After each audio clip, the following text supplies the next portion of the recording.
Hello' everyone, আজি বনাইছোঁ মই ছাগলী মাংস এটা ৰেচিপি।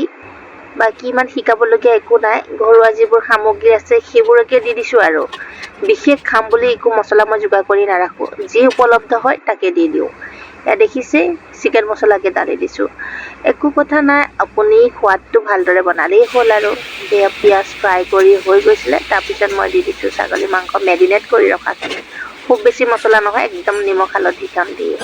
আৰু ইয়াত দেখিছে অলপমান আদা নহৰু আৰু অলপ পিঁয়াজ পিচ কেইটুকুৰামান দি দিলোঁ।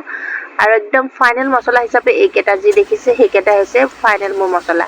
এতিয়া অলপ সময় ভাজি ৰাখিছোঁ কেৰাহীতে। এতিয়া ফাইনেল মছলাকণ মই একদম শেষৰ বাবে দি দিলোঁ আৰু কোনো ধৰণৰ মছলা মই ইয়াত ব্যৱহাৰ নকৰোঁ।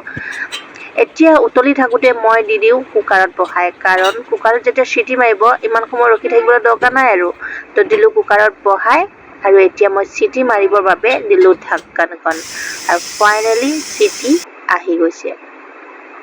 তো চাওক, একদম ঠাণ্ডা হওঁতে খুলিছোঁ, ভাপটো বিশেষ দেখা নাই আপোনালোকে। এতিয়া মই ছোৱালীৰ বাবে ওলাই ৰখা পিছত অলপমান ফিৰিঙি জলকীয়া দি দিছোঁ জ্বলা হ'বৰ বাবে। আৰু ফাইনেলি মোৰ ছাগলী মাংসৰ জোল ৰেডি হৈ গৈছে। ৱাও, কি ডিলিচিয়াছ লাগিছে নহয়নে?